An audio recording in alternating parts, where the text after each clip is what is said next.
Welcome back to the channel, everyone.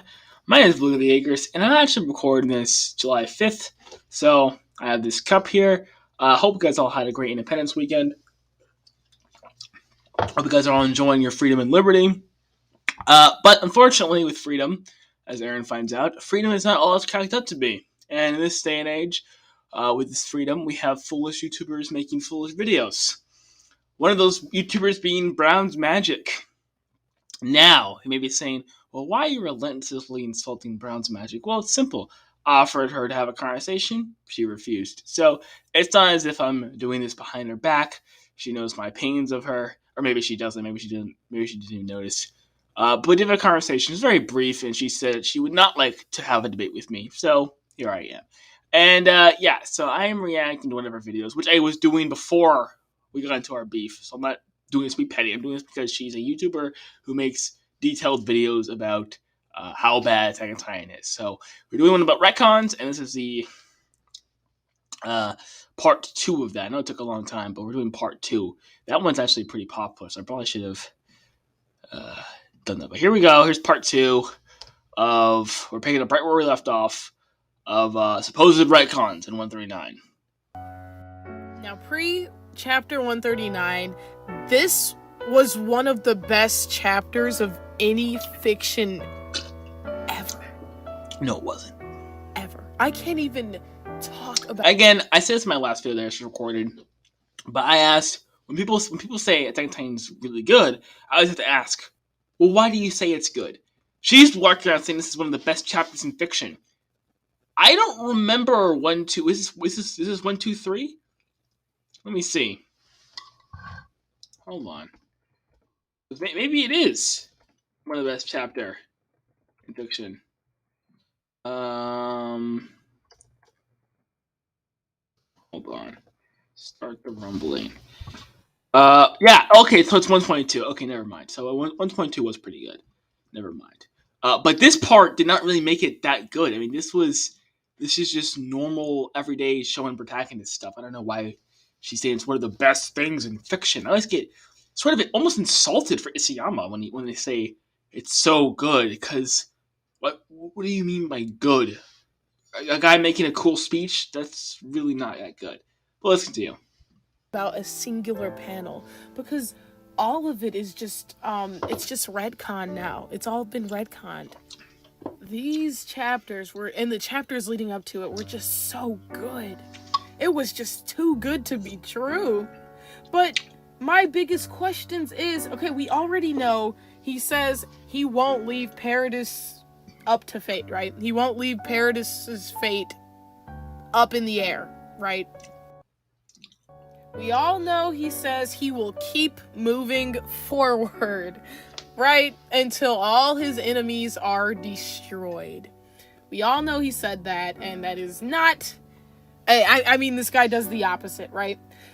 My question is, why? I mean, he killed 80% of the world and a lot of his enemies, and he gave Parody a pretty good situation there, buddy. I don't know if he didn't stop. I mean, he certainly kept moving forward towards his ultimate goal, which is ensuring Mikasa lived a long, happy life. Which, again, he was sure of because he knows that Mikasa makes the choice. So, let's continue. Why is he lying to them? Why is he lying to them? Why? Good question. Why is he lying to them? Now, maybe shallow people, may ask, well, why does he bring everyone into the paths to make this speech? Well, he does this for one of two reasons. He does this, one, to get the alliance together. Number one. That's the first and foremost reason, I would say. He wants to get the alliance together. What's the second reason? He wants to make sure his friends think he's... Well, no, he's serious, because he didn't. Well, actually, that's my third point. He wants his friends to know that he's serious about the rumbling, and he's actually going to do this. He knows that his friends are sort of lukewarm on the issue. Maybe we should stop him, maybe we shouldn't stop him. But he's saying, in a public way to everyone, first off, and also notice that he said all the Titan hardening has been undone, which unhardens Annie. He knew it unhardened Annie. Why is it important? Because he wants Annie as an extra layer of defense between himself and the alliance. What do I mean by that? Well, basically, he didn't know whether his friends were going to survive or not, so he wanted to give them the best possible chance to survive. So adding Annie to the mix would make them survive. Also, that's what he knows, just from his memories. But also, Annie played a crucial role in the Battle of the Port and all other stuff. And the other thing is that he also did care about Annie's freedom because he went and talked to her about her dad and stuff like that after the program was completed. So there's a lot of not retcons, but there's a lot of questions in this speech that gets raised, that get answered in the on 139. And the other thing is that he's a devil. Right? They see him on drugs like a devil, and he's a devil. He wants to do the rumbling. This is exactly what he wants to do. He wants to do rumbling. He does most of what he's saying is completely true. He does reject that wish, and he does want to trample the entire world. And then we saw him saying he wanted to do it to Ramsey. He said we know he said to Armin he would trample the world whether they stopped him or not. Well, no, if they didn't stop him, he would still trample the world. So we know for sure that he definitely was going to rumble. Whether he was, if he was not stopped, he would have still gone on rumbling. So again, just like most of season 4, he's speaking mostly. He's deceiving people most of the time, but mostly behind it is actually some truth. So he's talking to Flush, there's some truth. He's talking to the story, there's some truth. He's talking to Yelena, there's some truth. He's talking to Mikasa and Armin, there's some truth here. So most of this is the facade for the two reasons I just mentioned, but this is the truth. He does, in its own nature, does want to do the rumbling, but he also cares about Mikasa. Alright, let's continue. Why is he lying to them? I just told you in why. This moment. I just told you why. This was one of my favorite chapters. Why? But now it's obsolete because he's lying to them for no reason. I mean, you should have known who was lying to them. Really think about it. What is the purpose of him saying I just told you. Assuming he's lying, right? I thought he wanted to be stopped. No, this nonsense again.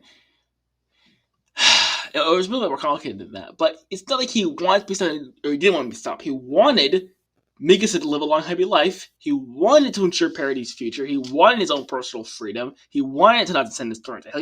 He wanted a lot of things. This all culminated in the rumbling, which was the decision Eren made. Did Eren achieve freedom to rumbling? We will never know. That's going to be one of the great debates among us Isayama scholars. But is he free? Is he not free? Who really knows?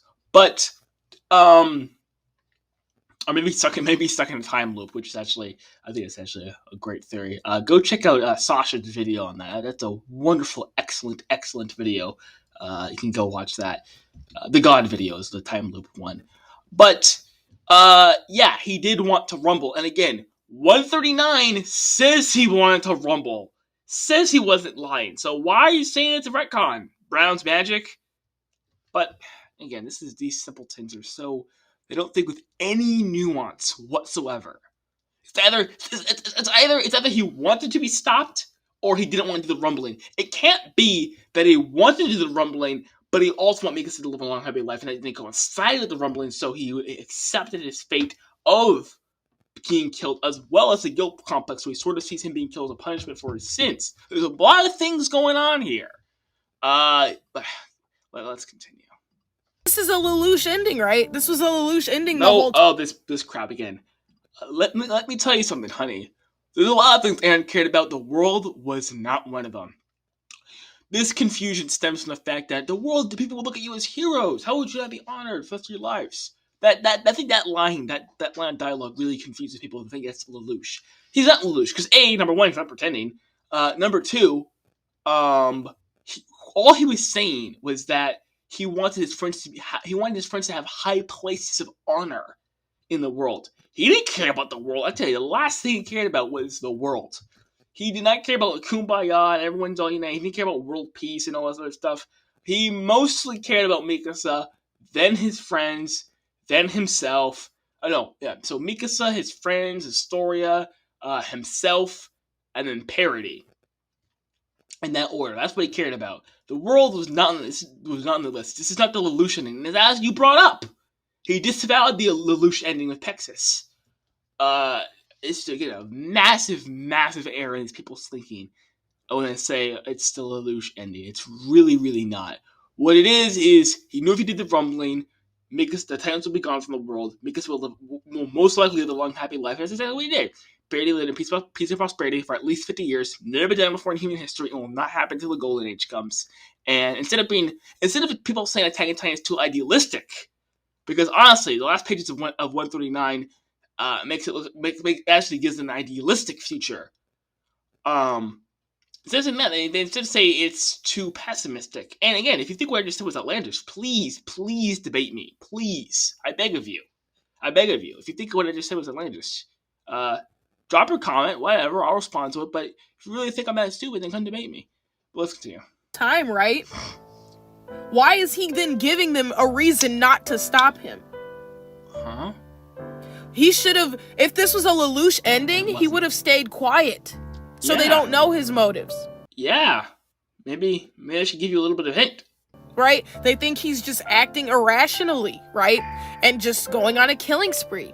Then they'd be more willing to kill him, to kill him dead. Wouldn't it Imagine Lelouch telling the Japanese, I forget what they're called, the fighters, the big fighter gang he created, right? That he turned against. Imagine him telling all of them, hey, I'm actually doing this. I'm actually becoming your enemy and the rest of the world's enemy, so you guys can kill me. You know, I'm just trying to do this selfless act here. Aaron's not doing anything selfless.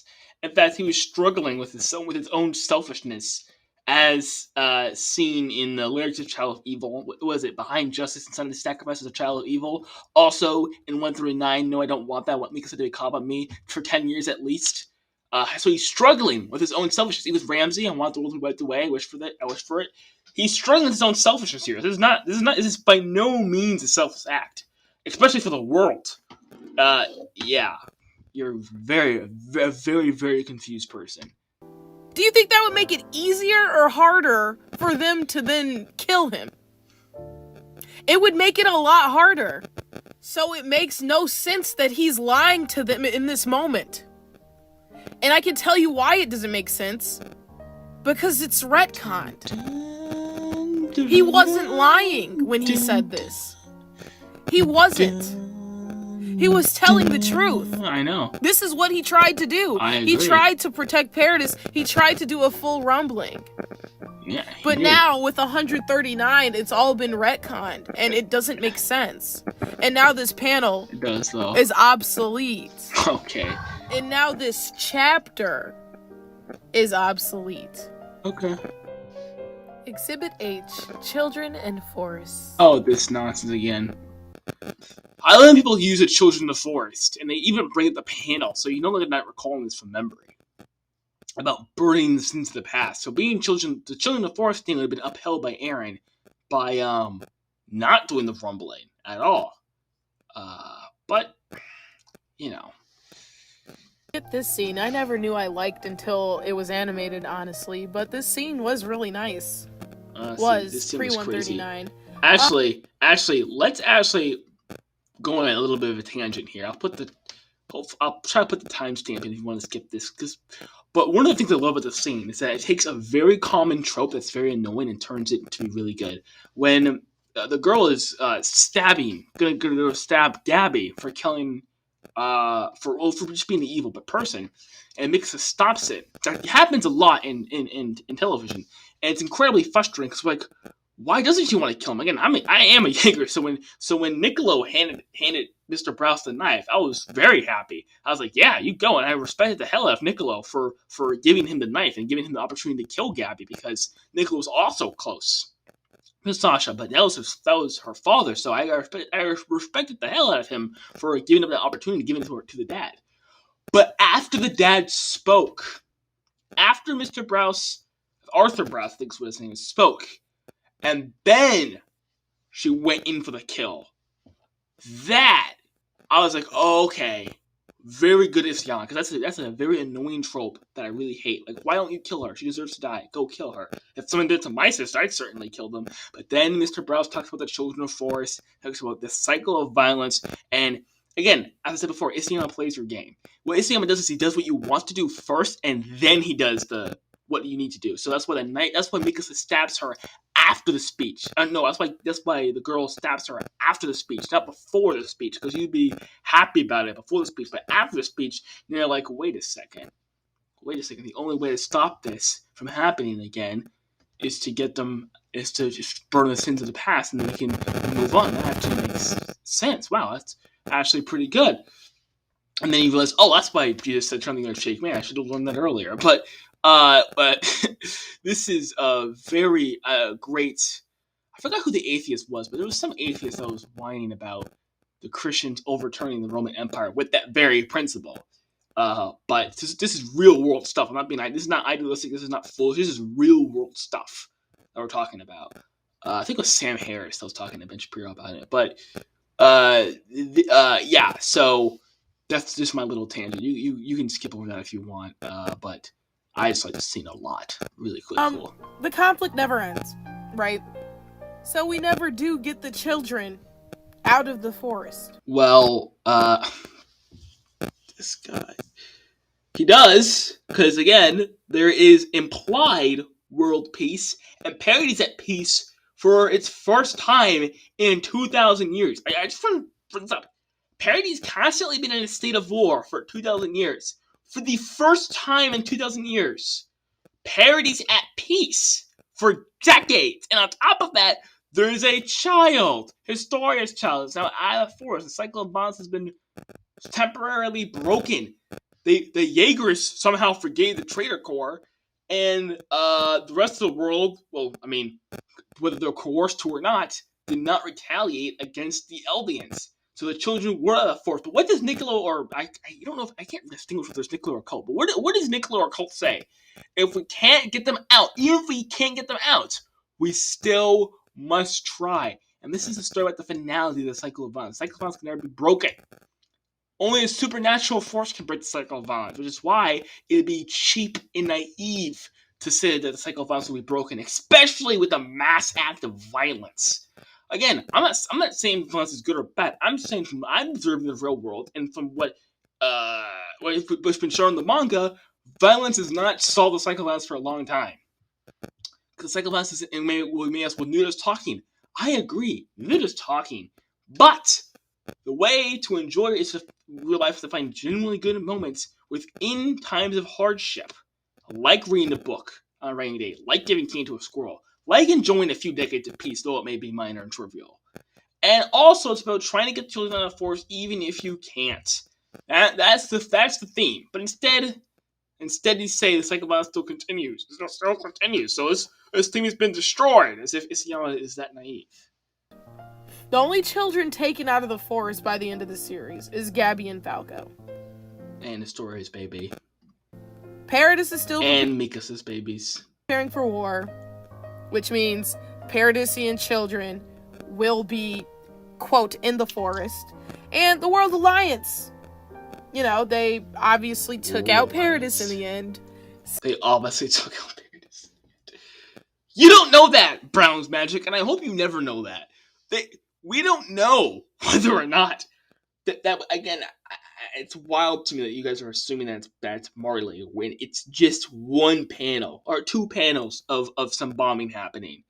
You have no idea what's going on there, Brown's Magic. Stop making assumptions. So you can't tell me that they don't have child soldiers helping out. So the children are not taken out of the forest. And they never will be. By any means. This waters down this panel because Aaron's entire mission was to completely remove Paradisian children from the forest. Which would be a highly idealistic goal that will literally never be accomplished until Golden Age. Actually, in fact, even during the Golden Age, it was still a bad nation. So until Jesus Christ himself returns literally to the earth, and until both the earth and the heavens get destroyed, that will literally never happen. But Isayama knows this. Because he's not naive. He's seen it happen over and over again. What does it say? History repeats itself. He's seen it happen over and over again for 2,000 years. You really think that Aaron would do something that has literally never been done before in human history? Not even the almighty United States of America could avoid something like this happening. This happened 20 years ago, 9/11. We were the oppressed in the cycle of violence. Our violence and hatred came back in 9/11.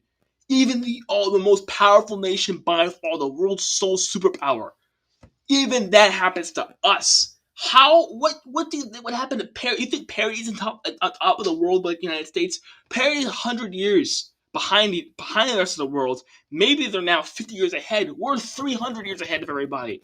And you're trying to say that Aaron has to get every single Paradisian children out of the forest forever and for all time, and not to mention that the Eldings are evil as hell too, and they still do evil stuff. Again, how ironic would it be if the Eldians used their freedom to invade another country for the resources, and then they defended themselves? How ironic would that be? And if that happened, that should not surprise anybody because we already saw it happen. Which could only be done by a Again, only something that's ignorant is could be spit by an American. Only an American, I would say something like this. I'm sure no Middle Eastern, African, or even an Asian person wouldn't say this. This is ridiculous. Maybe South Korea. No, not even South Korea. Obviously not South Korea. But no one, only a freaking American would think that the world is just a generally peaceful place and everyone's all happy and jolly, and it's somehow plausible to avoid the cycle of violence. This is just wild. I mean, the ignorance of luxury, man. Whew. Rumbling. Which A, doesn't happen, and B, wasn't rumbling. Which could only be done by a complete rumbling. Oh god, again, this notion that somehow a complete rumbling would make everyone's dreams come true. Everything would be all happy and peachy if a full rumbling happened. Definitely no civil war would break out. Definitely not after a couple hundred years that the people forgot their alien identity. There definitely be no wars ever. It's like when people think the Indians just all got along on the continent. They're all chill, kumbaya. Reality is very different. You're not Thanos. You can't control reality. But yeah, no, the real rumbling would not get the children out of the forest. Not even close. Rumbling. Which A, doesn't happen, and B, wasn't even Aaron's intention. It was though, and we see this in 139. Which is complete bullshit. Which is a complete retcon, right? We know this. Exhibit I. Ymir dies for Fritz. Honestly, I don't even want to talk about this one. This is the House of Retcon? This panel was literally retconned out. Like, I can't. Huh? You can't even explain. What? Explain the 13-year curse. If she didn't die for him at this point, if he actually died in this moment, not her, please explain the 13-year curse. What is she talking about? Did Ymir then ask her daughters, "Hey, when I die, I'm so confused. Devour my body"? What is happening? Huh? Isayama watched I Don't Know Anything's video where he calls out Ymir choosing death over serving Fritz. So how could she possibly love her? I don't know if you guys have seen I Don't Know Anything's video. Again, it's completely unnuanced. Hey, if you would rather die than be with him, how could you love him? Oh man, get married and you'll find out. She literally chose to die instead of serve him, and you want me to believe she loved him? Yes. Freaking Isayama watched. Human emotions are very complicated, especially emotions, which are the exact opposite of logic. Like how you feel the ending is bad, even though it cannot be further away from reality. Human emotions are not very logical. That's the entire point of having emotions. I don't think I need to say that. And yeah, the human mind and psyche is very, very complex. People do a lot of strange things that make no sense, like Aaron piercing himself with many grievings, chasing for freedom, when he's actually trapping himself in his own desires. Kind of like that. You sort of say, well, how come a character who's so obsessed with freedom refused to allow himself to be content? Well, there you go. His video before his 8 pages came out, and he was like, all right, well, let me retcon that out then. She didn't die. Ha! Suck on that. What the hell? Oh my gosh, this woman. Oh my gosh. Oh my gosh. She actually thinks that Ymir, those panels were canonical. You actually think that? How stupid can one person be? And honestly, I'm astonished. How ridiculous. How stupid can you be? Do you also think that Aaron lived out his last 4 years and the rumbling didn't happen? Yeah, again, you guys do not understand the story. Not even a little bit. I'm surprised that she's not saying that the rumbling got retconned because he didn't actually do the rumbling because he lived out his last 4 years with Mikasa. What? That did not happen. I thought everyone had that understanding. I'm not even going to explain that because I never heard anyone else but this woman bring up this argument. So I don't think I need to explain the word vomit as she just spewed. Okay. Aaron won't sacrifice his... He didn't. This is what? Historia. God, to put it quite simply, he did. How? Aaron sacrificed Historia. How? He did. What? She's now in a loveless marriage with a child. She's now in a loveless marriage. Who told you it was a loveless marriage? What the hell? Again. People spew. She asked him if she should have a child. What? But you know what? They would say, "Aha! Historia asked Aaron if she should have a child." That means that they were going to go in the barn and do whatever. Change the ending. But then when I say, perhaps she wants to have a child with someone else, that might be a factor. Oh no! She's in a loveless marriage and she's trapped with a child. She has to bring that baby to term. Oh no! This is ridiculous.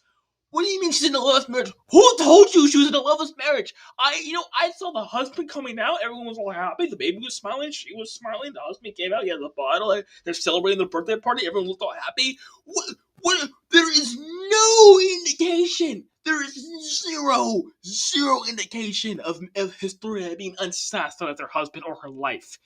What is wrong with you? She sacrificed. This is exactly what I'm talking about. You guys never, ever understood the story. From season 1, hell, even episode 1, as simple as it was upon first viewing. You did not understand the story, and you never, ever will. What is wrong with you? Loveless marriage? What? It's Isayama, this poor guy, tries so hard to make this ambiguous so everyone would like it. And then you guys are making stuff up. Morally invaded Eldon to punish her for the rumbling. She's trapped in a loveless marriage with a child. Oh my gosh. What else? Let me tell you something. Let me tell you something. Your headcanon is not reality. You made that up. You made that up. Just like when Mikasa said, which might not be fake, but let's just go with it. When Mikasa said, "Hey, he's happy because he can't be separate from me anymore." That's you. You're making up reality. I can't even believe this. What? She's now in a loveless marriage with a child, and that's a sacrifice that she wanted.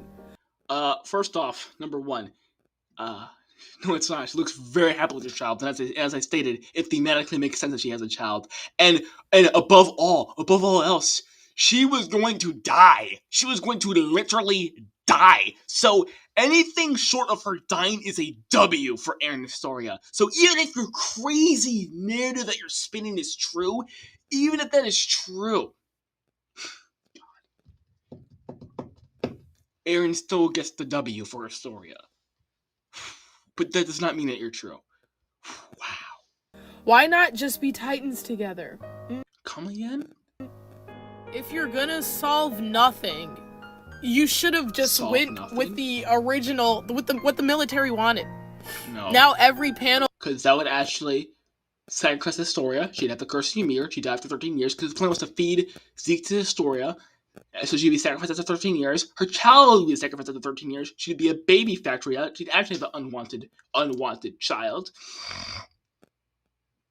She actually have an unwanted child, and on top of that, Parody probably wouldn't be safe. Armin wouldn't live a long, happy life, and yeah, and the Titans would still be around, of course, of all that. So no, he accomplished quite a bit. Again, peace and prosperity for 50 years is nothing to shake a stick at. Again, never been done before in human history for a small nation like that. That just recently got liberated through war. Never had it before. But because Aaron didn't accomplish world peace forever, he did nothing. All right, let's continue. Of him slamming tables. I'm Not not to mention Reiner and Annie and all those folks. gonna sacrifice Historia. He didn't. I don't. What? Literally any other plan but this plan would have sacrificed Historia. It's all Again, let's take us to understand the story. They were talking about the plan to feed Zeke to Historia. Or actually, no, it was to have a Titan of royal blood and a founding Titan. So no, actually, yeah. So it would have been the founding Titan, the royal blood Titan would have been her, and the founding Titan would have been passed down through I guess Aaron's lineage or someone's lineage. So there had been two people having to constantly sacrifice each other after 13 years. She would die after 13 years because she's a royal blood candidate. Again, I'm wildly shocked you didn't understand all this. No, Historia actually made it out the best out of every single person. She has no blood on her hands, and she gets everything. Everything. She's only killed bad people in her entire career. She made out like a bandit, believe you me. Rubbish. It is. It's all rubbish because that's exactly what he does at the end. Okay. He leaves Paradis's future up to fate, and I guess George Washington also left the future of America up to chance because he didn't kill every single person who didn't like America. I guess he left it up to fate. I guess Alexander the Great left it up to fate. I guess every person who doesn't commit homicide leaves their nation's future up to fate. Oh, but then there's that inconvenient fact of most countries having multiple civil wars during the time period. I mean, we're a very young nation. We had a civil war already. While the founding fathers were still alive to see it, by the way. You'll notice that the founding fathers of this nation were dead. So, are you saying that parodies? Are you saying that I'm now? This is basically saying that parodies is in a way more successful than the greatest experiment ever to be America. I can't even believe this. He sacrifices Historia. The two things I thought were his biggest motivations. I can't believe this. The two things he said were his. We got a bonus. What we thought his plan was still bad for Historia. His biggest motivations to conduct this rumbling, basically. Doesn't make sense. Exhibit K, Aaron's conversation with Historia. Oh, great. So now I'm going to say it's Olivia's marriage. Again, what is that? You're going to say she has an unwanted baby in Olivia's marriage, while you're going to say she asked Aaron to have a child. So, his conversation with Historia, why do we get so many recalls back to it? If all the story is important to him. So is Armin. Does he want to blink Armin too? All we needed to know was Historia was against it. But the rumbling, but for some reason, she came around. Like, why did she come around? We never got that answered. We never got that answered why she came around. Aaron, no, don't do that. I couldn't hold my head up high. That's another thing I keep mentioning. She could not live with the guilt of his sins. And so it'd be inappropriate for her to be married to this mass murderer. Whether his actions are justified or not, she doesn't like him. It's better that she's married to a simple farmer whose greatest crime is throwing some rocks when he was 10. People will be just like your mom. People that you kill. And we get cuts. And then, most damning, we get cuts while Zeke is talking about his relationship with Mikasa. We get cuts back to Historia. This conversation. So chapter 139 tells us that he loves Mikasa so much. So much. He's crazy in love. Yet, while Zeke's talking to him about Mikasa, about his relationship with her, he's thinking back to his conversation with Historia by offense. On her property or whatever. Property. That's probably There's a ton of characters and weapons. Like, what's going on? In my opinion, since Historia played no big role in the end. Well, she did. I mean, she's the sole reason. She's one of the main reasons why Aaron's plan worked out. And as me and just Arctic have pointed out, she did not want to be embroiled in the international conflict. She did not want to become queen. She was forced by violence to become the queen. She wanted to help people. Aaron was not helping people at all. And so what she was doing what she wanted to do. She was living for herself. She was being selfish. She had no obligation to parody, and she had no obligation to the rest of the world. She was living by herself, I feel and she's the main reason why Aaron's plan worked out, because she brokered a deal between the Jaegerist, a violent faction, armed faction, and the Alliance, and they brought peace and prosperity for decades to come on parody.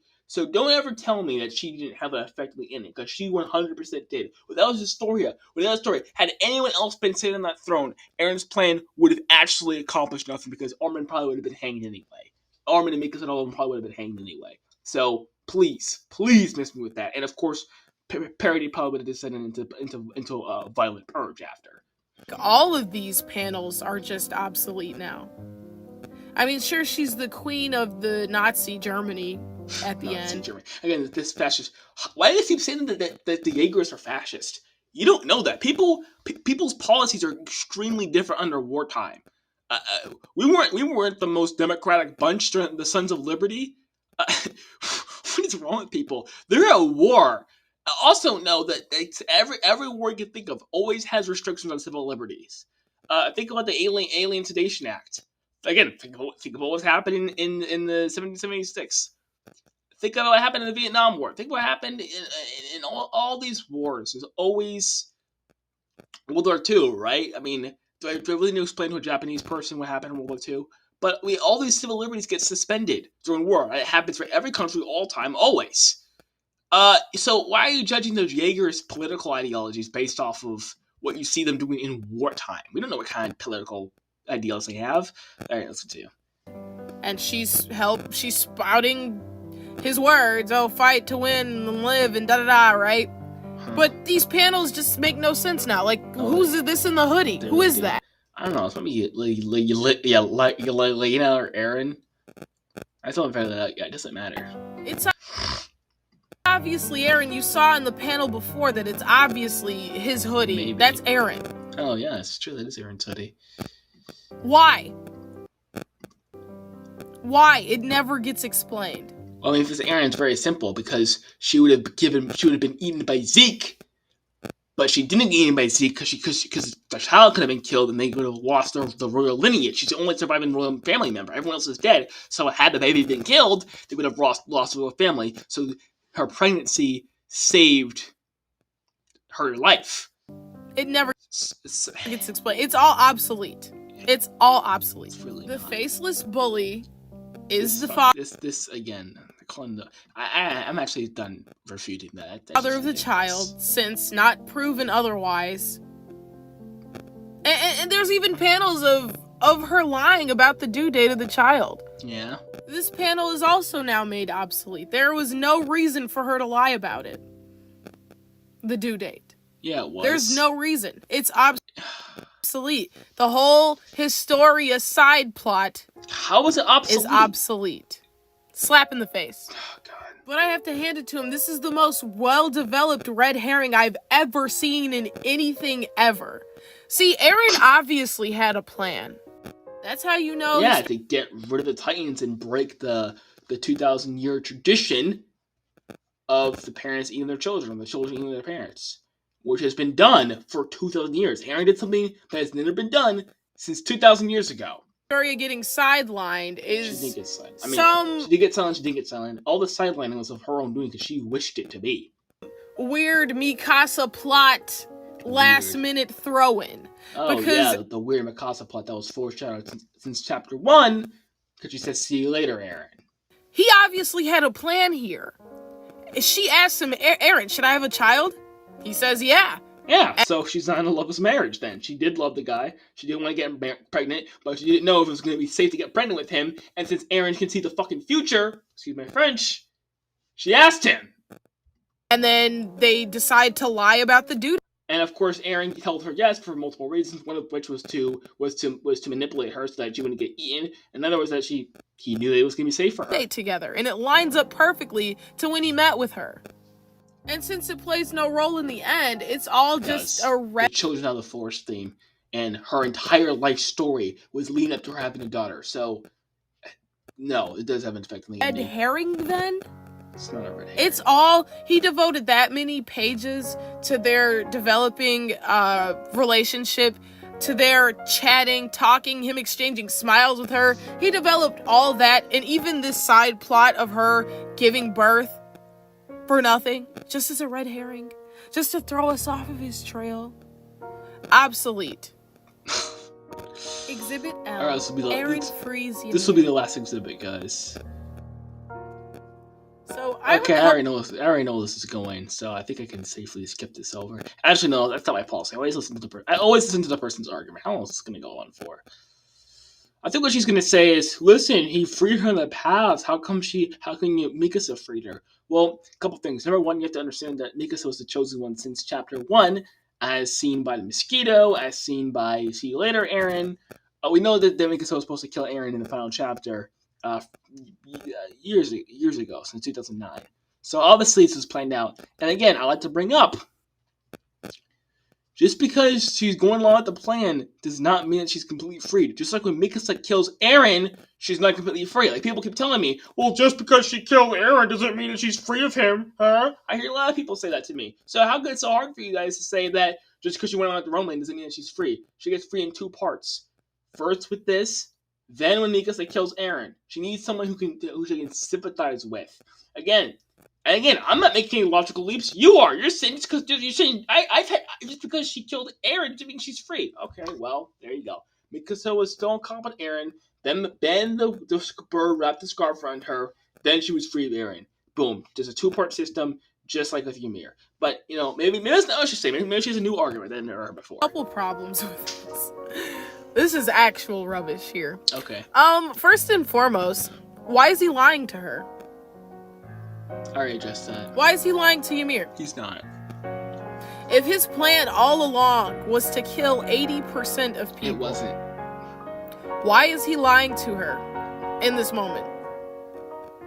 Why is he lying to a god right now? To a demigod, whatever she is. She's not a god. I thought you read this panel. It says you're not a god. Second thing. God. Why is she crying? Because her plan is finally her plan is working, and you'll also notice that Eren was surprised, which is why his thumb is ripped off, because he was surprised when she was listening to Zeke. She needed someone to go after her. She needed to know he was serious. Is what I think's happened. So she didn't tell him, and then in his own nature, he wanted to destroy the entire world. So he tells her this, and she's like, okay, great. My plan is coming to fruition. This is actually going to work. Maybe Mikasa will kill him. Because remember, she's been spying on Mikasa since the first chapter, so she knows how Mikasa feels about him. So that's why this entire thing is happening. And again, I always bring this up. If Ymir's manipulating Eren, how come she has this reaction? I've never seen a master manipulator have this reaction when their plan was working. When Eren embraces her, if it's Mikasa she's been waiting for, why does she react to this embrace at all? She knows what love feels like. She was in love with Fritz, right? 139? Why does she react this way when Eren embraces her? Anybody? Now, this is the first time we see this character's eyes. I love how she says anybody get cowers away when I try to debate her. Right? Yes, I'm salty. Especially Pat's. And you mean to tell me, Eren, first time we see this character's eyes, right? Especially in Pat's. And you mean to tell me, Eren, he did not free her in this moment? And again, it's a shame because this comes from the best chapters ever, right? And this is the most serious retcon. In the entire series, this retcon is probably the most damning because it's a domino effect. Ymir, again. If this was true, how can we just ask for the Titans to be all gone from the Earth?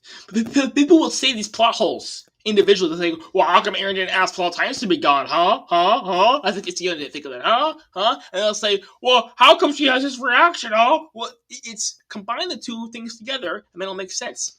She's still following Zeke. She's still following Zeke. If he told her to get rid of the Titans, she would have said no. But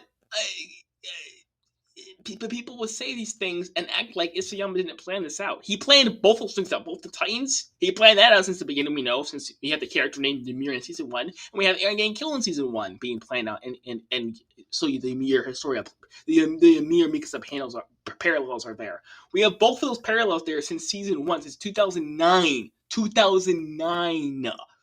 But you guys will say, well, how come this thing and this thing? It's just a spot. Wasn't waiting for Eren. Eren didn't free Ymir. Ymir isn't a slave. Ymir is in paths by choice, right? Again, she's still... We get all of this weird shit. King Fritz actually died. Ymir loved Fritz. She doesn't want to make the Titans. She's still using the Titans. Ymir was waiting for Mikasa. This is the perfect example of why you shouldn't retcon. Because then you have to add all this stupid shit that doesn't make sense, that was never a part of the story to begin with. And it doesn't make sense at all. And that's what we get here. This is perhaps one of the biggest problems with this ending, the retconning of Ymir. Retconning her really ruined the story, making this entire chapter, this whole arc, obsolete, honestly. Alright, so that is the end of that. This video gone on for way too long. But hey, it's one of my most popular videos.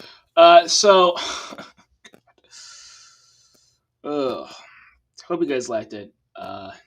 Make sure to like and subscribe, and stick around for the next part.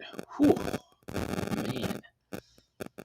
Again, I said this over and over again. There's two major problems with the fandom. One is they don't have any nuanced thinking at all. All their thinking is very simplistic. And the other thing is the confusion over why Eren did the rumbling, right? When we know it was for multiple reasons. It was for his own personal selfish idea of freedom, which is what he said to Ramsey, wiping out the world, making it flat, making a clean slate. We also have he wants to protect parity and the Eldians. We also have his friends. We also have Mikasa. So there's lots of reasons why he did the rumbling. And we also remember that Isayama, or even if you think Isayama is bad, or a bad writer, which is not fine, but let's just say for the sake of argument, you do think that he's a bad writer. Remember that he planned all of this in advance. So you have to ask yourself, why is this playing out this way if he planned it out? And if you come to the conclusion that he's just a bad writer and he forgot, then okay, I'll talk to you about that. But just honestly, just think about it, even for a minute or two, because I think they'll really maybe we'll give you new revelations. Anyway, that's the end of the video. Stick around for the next part. Hopefully that'll be the last part of this disgusting series from this very poor YouTuber. Alright, peace out.